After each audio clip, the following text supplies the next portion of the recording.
O apóstolo Paulo, em sua carta para a igreja de Roma, no capítulo 10, versículos 13 a 15, escreveu assim: Porque todo aquele que invocar o nome do Senhor será salvo. Como, pois, invocarão aqueles que não creram? E como crerão naquele de quem não ouviram falar? E como ouvirão, se não houver alguém que pregue? E como pregarão, se não forem enviados? Como está escrito: como são belos os pés dos que anunciam as boas novas. Eu sou o pastor Alan, essa é mais uma Quinta Teológica e hoje nós vamos falar com um missionário. Hoje nós vamos falar sobre missões.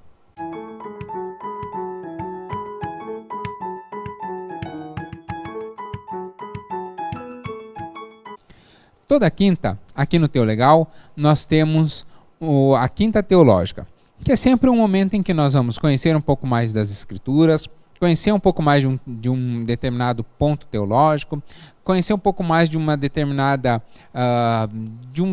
tema.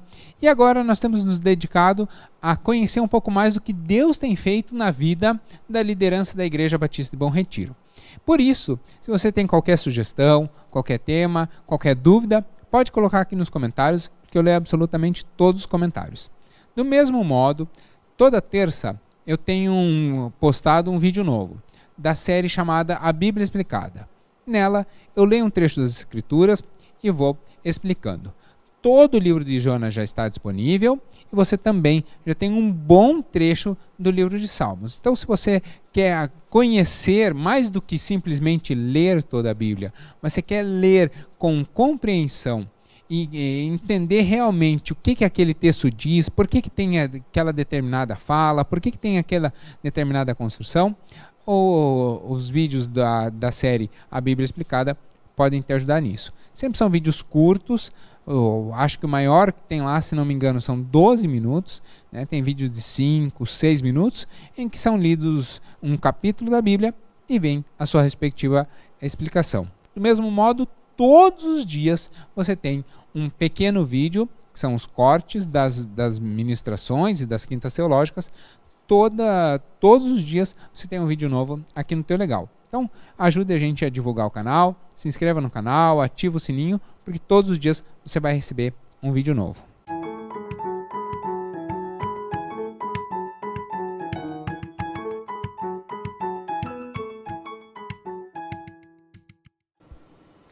A missão é a essência da vida cristã, é a forma de propagar o Evangelho.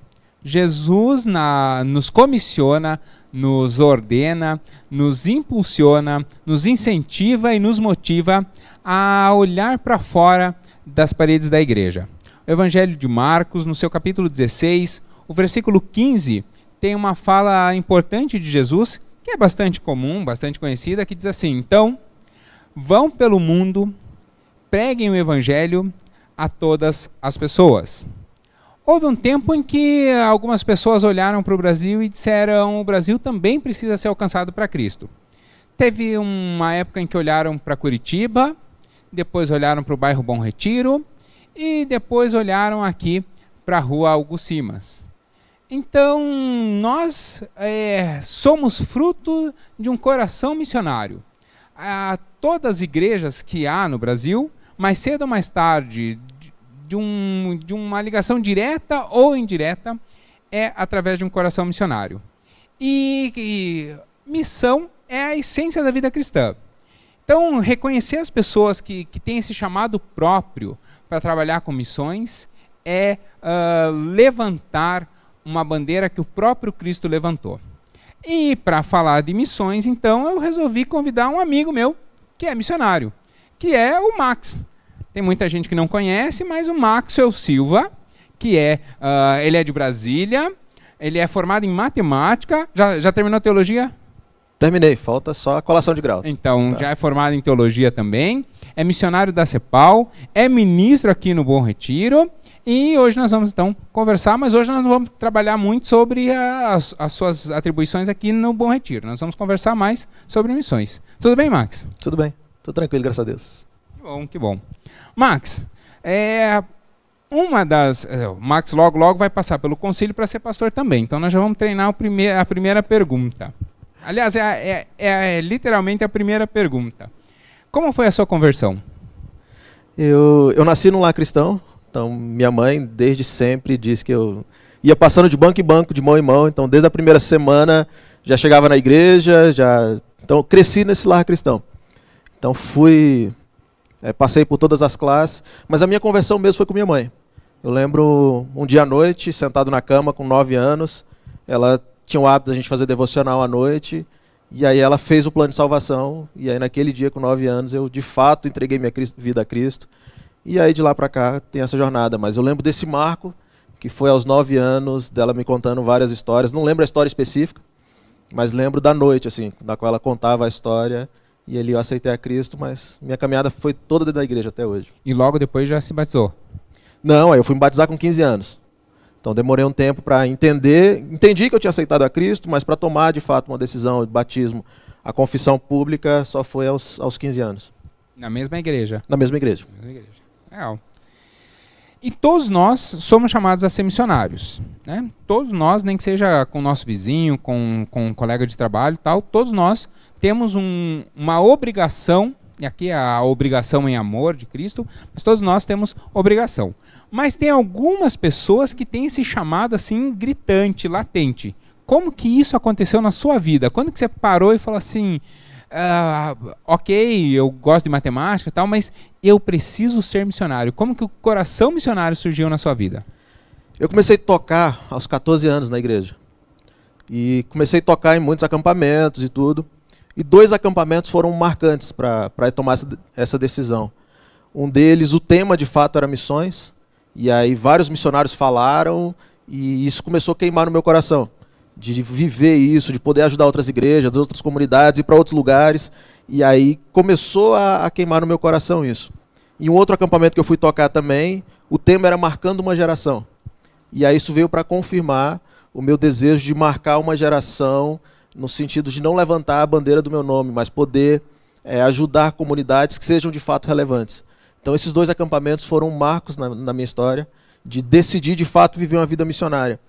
E ver uma necessidade que hoje existe, de sair muitas vezes da nossa zona de conforto e poder ajudar outras comunidades. Então, nesse processo todo, Deus vem falando comigo, e falou comigo, e continua falando, sobre ajudar dentro de uma necessidade.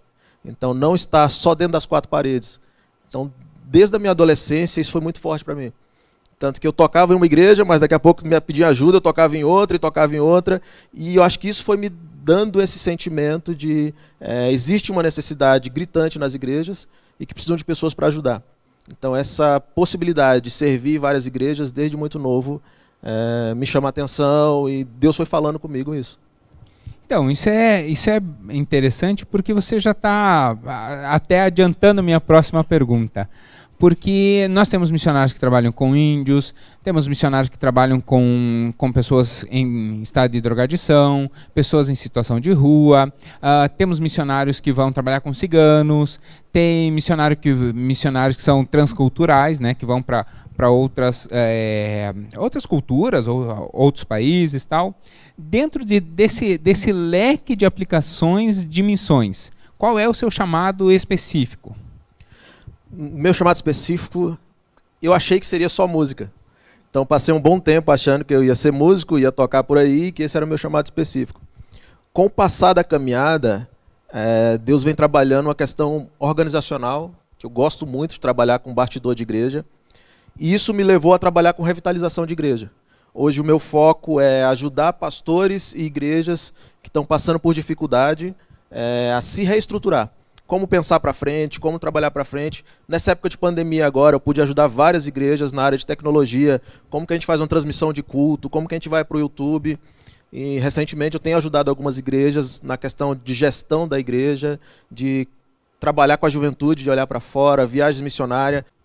Hoje eu trabalho na vertente de revitalização de igreja, de poder de fato ajudar a igreja a se reestruturar e caminhar para frente. Até por fazer parte da CEPAL. A CEPAL, o nosso foco é servindo a pastores e líderes. Então, pensando na perspectiva de servir a pastores e líderes, o nosso foco é trabalhar com uma liderança e transformar uma liderança em uma liderança saudável, porque a gente entende que uma liderança saudável, uma igreja saudável. Então, esse é o nosso foco, revitalizar as igrejas. E nesse trabalho missionário é independente da denominação. Se a igreja for, lógico, a gente conhecendo a igreja, sendo uma igreja séria, tendo o propósito de realmente servir a Cristo, independente da denominação, a CEPAL atua. Isso, independente da denominação. É uma missão interdenominacional. Então a ideia é servir o reino. A gente costuma dizer que a gente não tem placa de igreja. A gente está aqui para servir o reino e ajudar onde tiver uma necessidade. Aí você falou assim, nessa caminhada, eu já visitei muita igreja e tal. O fato de ser missionário já te levou a alguns lugares. Eu já sei de alguns, mas para onde você já foi sendo missionário? Já rodei um pouquinho. Então fui várias vezes para o Nordeste, um monte de vezes para Belém, para o Pará, interior do Pará. Tivemos alguns convites para fora, a gente foi para o Chile. Quando eu falo a gente foi, porque aí já era eu e a Pri, já era casado. Então nós fomos para o Chile, a gente foi para a Argentina. Eu tive em Guiné-Bissau, na África, então já deu para rodar um pouquinho por aí. Trabalhei com os índios, trabalhei com a vila de pescadores aqui em São Paulo, no Ariri. Então a gente já conseguiu fazer andamos por aí um pouquinho. E bom, você imaginar uma igreja no Chile, eu sei que você esteve na Alemanha também, conhecendo as igrejas lá, uma igreja na África, uma igreja no interior do Pará. Tem diferença nessas igrejas? O que você encontrou de semelhante e o que você já encontrou de diferente nessas igrejas? De semelhante é a pregação do Evangelho. Acho que todas elas têm esse desejo de fato, proclamar o Evangelho e anunciar Cristo. Acho que essa é o igual. Porque fora isso, o resto é completamente diferente. As igrejas, dependente da cultura que ela está, as músicas também hoje são muito parecidas. Então, como a maioria vem de tradução internacional, independente do lugar que você está, elas cantam músicas bem parecidas. Mas o que no seu caso facilita muito. Você chega com o violão... Isso, eu podia tocar qualquer coisa. Cantar não, porque aí entra a língua, né? Exatamente. E aí, como eu não falo nem português direito, aí fica complicado. Mas daí toca uma música ali e o pessoal já vai cantar na língua dele. Isso. Então, eu pude tocar tanto na África quanto na Alemanha, que são lugares completamente diferentes. Eu consegui tocar lá, porque as músicas são bem parecidas. E as diferenças são gritantes. Culturalmente, você vai na África, é um culto muito mais alegre, um culto que dura 3 horas, que pra gente daqui já seria muito mais difícil, mas dança o tempo inteiro, e um culto muito mais alegre. Você vai para a Alemanha, é um pessoal mais contido, já é bem diferente. Então, as culturas são refletidas dentro da igreja. A gente foi para o Chile, viu uma realidade muito distinta, e aí depende a denominação, depende a igreja, são muito diferentes. Na verdade, é bem difícil achar pontos de similaridade nessas igrejas. Acho curioso porque quando eu olho para Apocalipse, especialmente nas cartas, em que cada igreja tinha a sua característica, o pessoal faz até teologia em cima disso, porque essa igreja é isso, aquilo. Ainda é assim, né? Cada igreja tem o seu jeitinho, tal, né? E um dos lugares que o pessoal costuma dizer que o cristianismo tem não morrido, mas tem sofrido, é na Europa. E você esteve lá, inclusive, conhecendo várias igrejas na Alemanha, inclusive igrejas que bastante diminutas, bastante, né, pequenas, tal. O que nós poderíamos aprender com a experiência na Europa, ou que nós deveríamos aprender, para não cometer aqui? O que eu senti muito na Europa foi que o fato de eu ter uma condição financeira muito boa me faz com que eu não precise de Deus. Então, eu com o meu esforço, com o meu trabalho, me faz não depender de Deus. Então, eu não preciso. Eu tenho uma saúde boa no país, eu tenho uma estrutura, eu tenho uma qualidade de vida incrível, e eu não preciso de Deus. Então, o que eu senti muito na Europa é eu com o meu esforço, eu consigo conquistar tudo que eu quero, sem ter que pensar na eternidade, sem ter que pensar, então, vou viver aqui esse meu tempo aqui na Terra, usufruindo do melhor que eu tenho, sem depender de Deus. Então, e eu vejo a gente caminhando no Brasil nessa mesma situação. Eu não preciso de Deus. Eu preciso trabalhar, eu preciso estudar, eu preciso fazer uma faculdade. A gente vê muito isso na juventude. A gente está o tempo inteiro falando de trabalho, de concurso público, e pouco a gente se prepara para o ministério, pouco a gente se prepara para uma busca de fato em Deus. Então eu vejo a gente entrando também nessa zona de conforto, na qual eu, com minha qualidade de vida, eu com minha estrutura que eu tenho hoje, eu não preciso mais de Deus, com o meu esforço eu consigo conquistar o que eu quiser. E aí acontece o esfriamento que acabou acontecendo hoje na Europa, que a gente até costuma dizer no meio missiológico, que precisa de um novo avivamento, precisa de um novo avivamento na Europa, para poder voltar de fato a olhar para o Evangelho como já foi um grande berço, como foi a Alemanha. É porque a gente nota então que não há mais a necessidade de responder algumas questões que são questões que existem hoje, mas há ainda dentro da alma humana, né, algumas questões que o dinheiro não conforta, né? Pois mas é o grande desafio que nós precisamos permanecer alertas para não cometer hoje. E eu vejo também uma questão importante, é que a igreja parou de olhar para fora. Então, voltando para missões, a igreja na Europa, ela parou de enviar tantos missionários como ela tinha antigamente. Então, quando a igreja para de olhar para fora, a gente fica só olhando para dentro, a gente começa a enfraquecer. Então, eu vejo também esse enfraquecimento da igreja lá, desse não olhar para fora, não enviar mais missionários, não evangelizar mais. Então, vai atrofiando um dos braços da igreja, que é missões, ele vai atrofiando. E me preocupa muito no Brasil isso também. A gente está muito preocupado com o crescimento das igrejas locais, a gente está muito preocupado com estar aqui, e a gente esquece que a gente também precisa olhar lá para fora e cuidar, enviar missionários, e cada vez mais tem sido difícil esse envio de missionários. Envio de missionários é uma parte muito interessante, mas não é preciso ser missionário nem ser enviado para propagar o evangelho. Dentro dessa ideia, como nós poderíamos ajudar a pessoa que tá nos ouvindo, a pessoa que está lá na sua casa, tal, como que a gente podia ajudar ela a propagar as boas novas do evangelho no seu círculo ali de amizade, na sua missão local? Hoje o principal, é difícil falar até o principal, mas uma das ferramentas que a gente tem que usar hoje é o relacionamento. As pessoas, elas estão muito abertas a conversar com outra pessoa. Não é mais aquele evangelismo de impacto, onde eu vou para a rua e fazer aquele movimento de entregar folheto, mas o relacional. As pessoas, elas estão abertas a nos ouvir. Eu vejo que existe uma porta aberta de diálogo. Então a gente pode sim se relacionar com as pessoas, aprender a abrir a porta da nossa casa. A gente tem tido experiências incríveis de convidar as pessoas para a nossa casa, para jantar junto, para conversar, e ali você ter de fato uma porta aberta para poder pregar o evangelho. As pessoas, elas querem ouvir, mas elas não querem ouvir um evangelho distante da gente.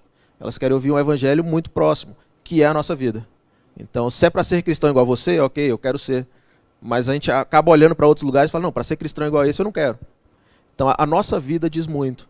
E eu gosto muito de pensar do nosso círculo de amizade, é o nosso principal ponto de evangelismo. Porque as pessoas, elas acreditam na gente, elas confiam, e elas vão querer ouvir sobre por que no meio de uma pandemia você não está desesperado. É o que eu tenho pensado muito nesses dias. Que a gente, como cristão, a gente tem a perspectiva de saber que Cristo vai voltar e a gente vai morar com Ele numa eternidade. Então não é só o que a gente vive aqui na Terra. Por isso que a gente não está desesperado.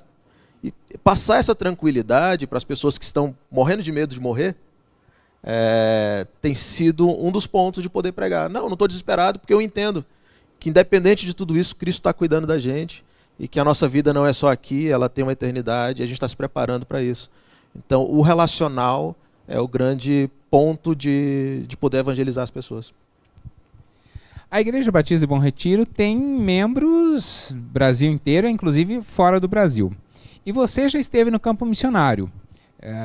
Inclusive aqui, a sua vinda para Curitiba foi inclusive um envio missionário. Você que já esteve no campo e muitas vezes estava servindo, mas não recebia da igreja em que você estava, né? Você era sustentado por uma outra igreja. O que você pode nos falar sobre a importância dessa experiência? Você que estava lá na frente de batalha, sobre essa experiência do sustento missionário. Levantar sustento é sempre algo muito difícil.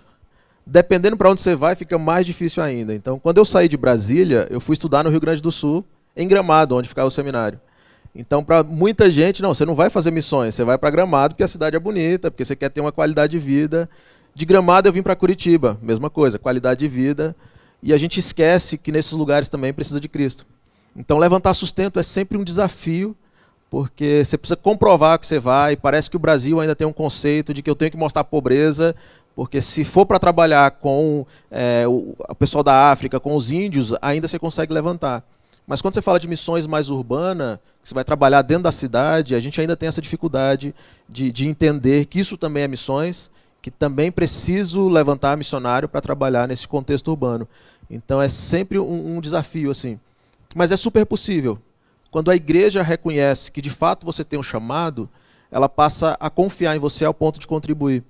Então, o que eu deixaria de sugestão para quem está começando e quer levantar recurso, trabalhe na sua igreja local. Deixa a tua igreja te reconhecer como alguém que de fato entendeu o teu chamado, que está servindo a igreja local e que ao sair dali você vai continuar fazendo. A gente tem muita perspectiva de que quando eu for missionário e for para tal país, eu vou servir. Não, o serviço começa na igreja local. E comigo foi muito assim. A minha igreja enviadora lá de Brasília entendia que eu tinha chamado pelo tanto que eu trabalhava na igreja. Então tocava no louvor, cuidava de criança, fazia um monte de coisa. E a igreja viu esse chamado, e aí levantar o sustento não foi tão complicado, mesmo indo para Gramado, que tem essa questão de achar da qualidade de vida, do turismo, eles entenderam que realmente era um chamado que Deus tinha na minha vida. E como que esse sustento e esse apoio é recebido pelos missionários por quem está no campo, né? Como que é que no dia que a vida de todo mundo, nem todo dia são flores. Quando você está, às vezes, lá no campo missionário e alguém liga e diz, depositei uma oferta na sua conta, ou chega uma carta dizendo, tô orando por vocês, fica tranquilo aí, tá legal. Eu, por exemplo, estava em Portugal, recebi um WhatsApp da Anne e do Maurício, nós estamos indo para Lisboa, nós vamos esticar a ida até aí para visitar vocês. Como que fica o coração do missionário quando está lá? Isso é um dos fatores que motiva muito a gente a continuar no campo. O missionário, ele tende a ficar muito sozinho no campo, porque ele vai para uma cultura que não é a cultura dele, ele vai ter que se adaptar a uma realidade que não é a que ele está acostumado. Então, quando você recebe uma mensagem dessa, recebe uma carta, uma ligação, isso é fundamental, isso motiva a gente. Quando a igreja responde lá, estamos orando por você, isso é fundamental. E a questão do sustento, a gente vê a mão de Deus em todos os momentos. Já mais no começo do ministério, quando a gente veio para Curitiba, o sustento não era completo. E aí tinha mês que eu chegava para a Pri e falava, Pri, esse mês não vai fechar a conta, vamos ter que fazer alguma coisa. Sobrou mês no orçamento. Isso aí. Então tinha mês que realmente estava bem complicado, e se abrir a conta o dinheiro estava lá. É impressionante como Deus cuida da gente. Eu ouvi uma frase que para mim é impressionante, que é, se a missão é de Deus, Ele paga a missão. E de fato é isso. Deus, Ele não vai deixar a gente no campo passar a dificuldade. Ele vai suprir as nossas necessidades. Claro, como família, a gente tem que ter nosso orçamento familiar, a nossa organização, mas Deus, Ele está cuidando da gente. Então, ter esse carinho, esses mimos da igreja, das pessoas que acreditam no nosso ministério, é um dos fatores de continuar nos motivando a fazer e entender que a gente está no caminho certo. Bom, você falou que essa é uma alegria muito grande, mas qual é a maior alegria em ser missionário? Eu não trocaria a vida que eu levo por qualquer outra profissão ou outro aspecto. Já dei aula de matemática, já trabalhei em empresa, mas a alegria é você ver a transformação de vida em pessoas. Ver, no nosso caso de revitalização, uma igreja que estava com muita dificuldade, daqui a pouco uma igreja batizando pessoas. Aquilo não tem preço. Quando você vê vidas de fato aceitando a Cristo, indo ao batismo, se reconciliando e saber que Deus te usou para poder ajudar aquela igreja para chegar a esse momento, o ápice para a gente da conversão, não tem preço. Assim, o que nos traz alegria é ver que você teve um trabalho, teve um esforço e Deus honrou aquela situação. E a igreja pôde ser restaurada, a igreja volta a caminhar, a igreja volta a sonhar. Não tem preço, assim, é extremamente gratificante. Mas a gente normalmente aqui tira para estudar a Bíblia. Então hoje nós estamos conhecendo a Deus através da... A ideia das entrevistas é nós conhecermos Deus através da vida das pessoas. Mas a gente não esquece da Bíblia. E aí tem um trecho bem interessante que é Êxodo, capítulo 17, versículos 8 a 16, eu já te passei o texto antes, mas que diz assim, sucedeu que os amalequitas, é um texto bem conhecido, sucedeu que os amalequitas vieram atacar os israelitas em Redifim. Então Moisés disse a Josué, escolha alguns dos nossos homens e lute contra os amalequitas. Amanhã tomarei posição no alto da colina, com a vara de Deus em minhas mãos. Josué, então, foi lutar contra os amalequitas, conforme Moisés tinha ordenado. Cumpriu a ordem bonitinho. Moisés, Arão e Hur subiram ao alto da colina. Enquanto Moisés mantinha as mãos erguidas, os israelitas venciam. Só que não aguenta, né? Então, quando ele baixava a mão, os amalequitas venciam. Quando as mãos de Moisés já estavam cansadas, então eles pegaram uma pedra, colocaram embaixo dele para ele poder se assentar. Arão e Hur, então, vieram e mantinham as mãos erguidas, as mãos de Moisés erguidas, né, um de cada lado segurando, de modo que as mãos permanecessem firmes até o pôr do sol. Então, Josué derrotou o exército amalequita ao fio da espada, né? Então, estava lá ele segurando a mão, Moisés com a mão erguida e Josué lutando lá embaixo. Depois o Senhor disse a Moisés: escreva isso num rolo como memorial e declare a Josué que farei que os amalequitas sejam esquecidos para sempre debaixo do céu. Moisés construiu um altar e chamou ali de o Senhor é a minha bandeira. E então jurou: pelo trono do Senhor, o Senhor fará guerra contra os amalequitas de geração em geração. E assim está Êxodo 17, 8 e 16. Quando eu olho esse texto, eu vejo 3 tipos de missionários ali. Eu vejo Josué, que é o missionário que está na frente da batalha, né, com a espada na mão, na luta. Moisés, que é o intercessor. E Arão e Hur, que são os apoiadores que estão sustentando Moisés. Essa visão do guerreiro, ou de alguém que está na frente de batalha, de alguém que é intercessor e de alguém que é sustentador, essa visão de missão, ela ainda se sustenta hoje? Ela ainda tem lugar hoje? E que tipo de batalha se enfrenta hoje? Com certeza, essas 3 áreas são... É o estilo de missionário que a gente tem hoje.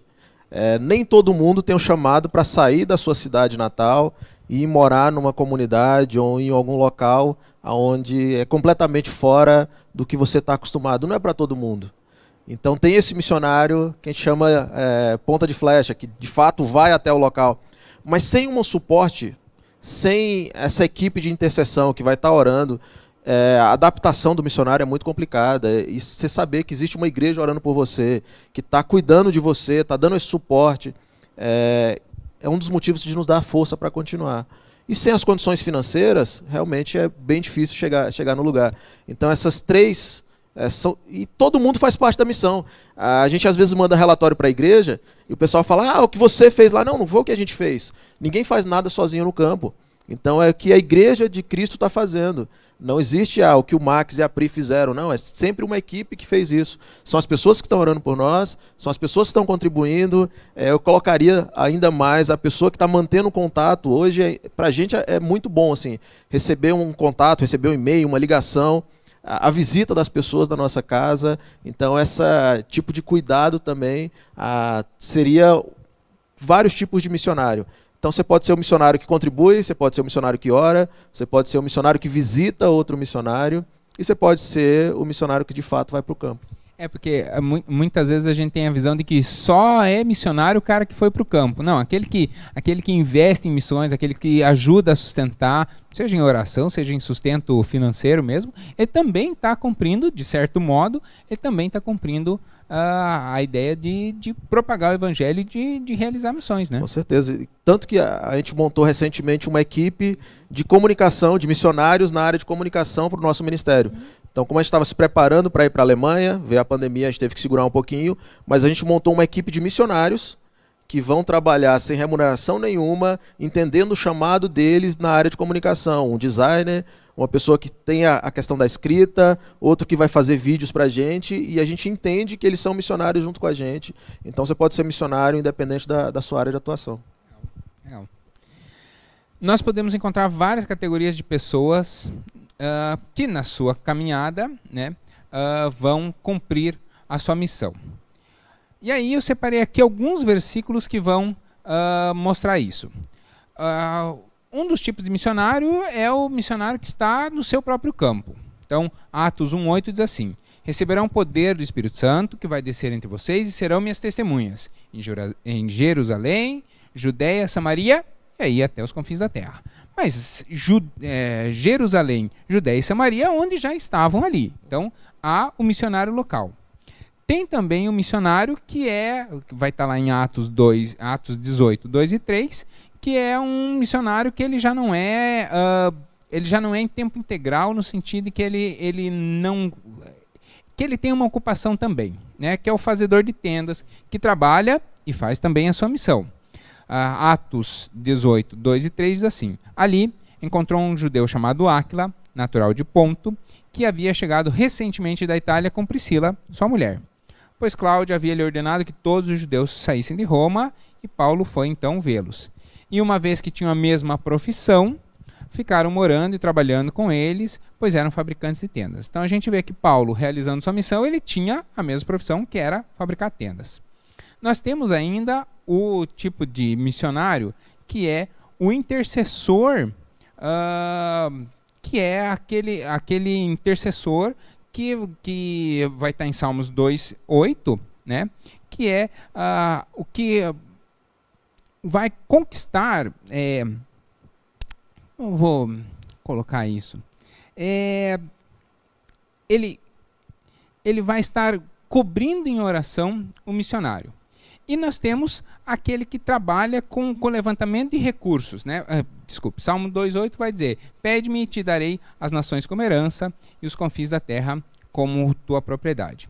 E 2 Coríntios 9, versículos 9 e 11, vai ter mais um tipo de missionário, que é aquele que está auxiliando no sustento missionário, né? Aquele que vai trabalhar com a gestão da missão. 2 Coríntios 9, versículos 9 e 11 diz assim: distribuiu, deu os bens aos necessitados e a sua justiça dura para sempre, né? Então é a ideia do espalhar. Agora, dentro dessas categorias, a gente consegue perceber que ainda há, não apenas no Brasil e não apenas na igreja local, mas ainda há espaço para o missionário, o profissional liberal, a pessoa que está nos assistindo, essas pessoas, como que elas me ajude a criar nelas uma consciência missionária? Quer dizer, como despertar no coração essa ideia de que missionário não é apenas o Max que vai para cá, que vai para lá, que vai para o interior de uma outra região do país. Como eu faço para eu ter consciência de que eu sou um missionário em todo o tempo?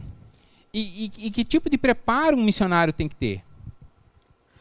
Existe, dentro da nossa área de atuação, do nosso trabalho, ali é o nosso ponto, para mim, hoje, dos focos principais. Porque tem áreas que a gente, como missionário de tempo integral, a gente não vai conseguir chegar. Eu não vou conseguir chegar, muitas vezes, naquele empresário, porque eu não tenho acesso a ele. Eu não vou conseguir chegar, muitas vezes, num médico dentro de um hospital, porque eu não tenho acesso a ele. E Deus te colocou lá dentro.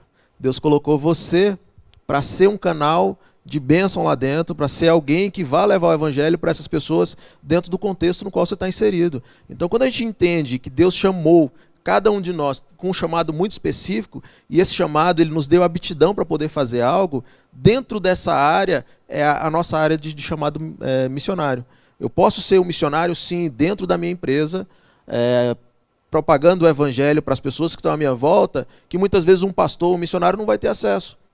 E dentro da minha área de trabalho também, eu posso alcançar as nações. Então, se eu entendo que eu muitas vezes sou um enfermeiro, uma enfermeira, e quero cuidar de pessoas em outros lugares, tem um monte de missão precisando.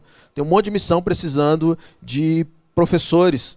Eu lembro que quando eu fui para Guiné-Bissau, na África, me desafiaram a voltar para poder dar aula na universidade, porque toda a banca de professores pertencia ao islamismo. E não tinha um professor cristão dentro da universidade em Guiné-Bissau. Então eles queriam que algum professor cristão pudesse voltar para a comunidade para poder dar aula. Então, como professor, eu poderia ter entrado, se Deus tivesse direcionado, dentro da universidade. Quando eu estive nos ribeirinhos, na Amazônia, também pediram que um professor voltasse, porque boa parte da comunidade não sabia escrever seu próprio nome e fazer contas básicas. Então eles não conseguiam sacar o auxílio do governo porque eles não conseguiam assinar seu próprio nome. Então são áreas extremamente carentes, extremamente simples, que precisam de profissionais em várias áreas. Outra vez que eu fui para Belém, eu fui para cavar poço artesiano. Então, área que não tem muito a ver com minha área de atuação, mas que Deus abriu portas e a gente entende que qualquer um pode fazer. Desde que eu entenda o meu chamado, e ainda mais tiver pessoas que trabalham com isso. Então eu poderia ir para uma região como essa, cavar um poço artesiano e ajudar uma comunidade que estava tendo surto de malária. porque a água que eles consomem é a mesma que eles tomam banho, e um poço faria diferença. Então, dentro da nossa área de atuação, a gente pode ser missionário, e a gente pode não, nós somos missionários e devemos cumprir o que Deus tem colocado nas nossas mãos. Essa de cavar poço, eu nunca imaginei que você fosse cavar um poço artesiano. Nem eu. E é engraçado que saio de Brasília, fui para Belém, cheguei lá, achei que eu não precisava de protetor solar. Primeiro dia da insolação, passei mais 18 com dificuldade. Mas Deus, ele vai mostrando e direcionando. Nunca me imaginei fazendo isso, mas foi extremamente gratificante. Quando você terminava de cavar o poço, você vê aquela criançada pulando naquela água e você vê uma comunidade extremamente grata de poder ter uma água mais saudável do que a que eles vinham consumindo. Então, oportunidades tem de monte, assim. Eu sempre termino com a mesma pergunta. Que pergunta eu não lhe fiz e eu devia ter feito? Como que eu posso ajudar as igrejas que estão nos ouvindo?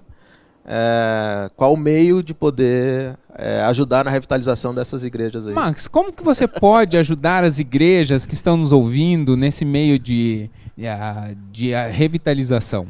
Sim, hoje a gente tem trabalhado realmente nessa área de poder auxiliar igrejas. Então, não só em Curitiba, mas eu tenho ajudado algumas igrejas fora. Então, pode entrar em contato pelo canal, pode entrar em contato com a Igreja Batista do Bom Retiro e o pessoal da secretaria tem nosso contato e para poder auxiliar a sua igreja no que você precisar. Seja na área de estrutura de som, de luz, de projeção, de comunicação, de louvor, até na área organizacional da igreja, a gente está à disposição para poder ajudar a tua igreja na área de dificuldade. Não quer dizer que eu saiba tudo, mas a gente tem uma equipe que nos ajuda. Então, dependendo da área, não vai ser o que eu vou saber, mas eu posso levar alguém até a tua igreja para poder te ajudar no desenvolvimento da igreja local e assim a gente poder proclamar o evangelho cada vez mais e com mais qualidade. E a gente sempre termina com um convidado orando. Você pode orar para a gente? Com certeza. Por favor. Deus, te agradecemos pela oportunidade de poder falar sobre missões, que é algo que queima no nosso coração e que a gente vê a necessidade cada vez mais de poder proclamar o evangelho e anunciar às pessoas que ainda não te conhecem e tantas pessoas também que estão afastadas dos teus caminhos, Deus, que a gente possa entender o nosso chamado missional. A gente possa entender o nosso chamado de ser um missionário lá no meu local de trabalho, lá na minha escola, na minha faculdade. Então, que as pessoas que estão nos ouvindo possam se sentir tocadas pelo Senhor, Deus, para cumprir esse chamado que o Senhor tem dado a cada um de nós. Que o Senhor possa continuar nos abençoando, abençoando esse canal, para que vidas possam vir aqui conhecer a Tua Palavra e vidas possam vir aqui aprender cada vez mais e poder crescer e se desenvolver espiritualmente. Deus, abençoe a vida do pastor Alan, que ele possa continuar tendo sabedoria do Senhor para tocar esse projeto e abençoar muitas vidas, Deus. Te agradecemos muito por essa oportunidade. Em nome de Jesus, amém. Muito obrigado você que tem nos acompanhado até aqui. Mande essa mensagem para alguém. Torne-se, já usa essa mensagem para o começo da sua caminhada missionária, se você não fez até ali. Deus abençoe a sua vida. Obrigado por ter nos acompanhado até aqui. Tchau, tchau. E aí?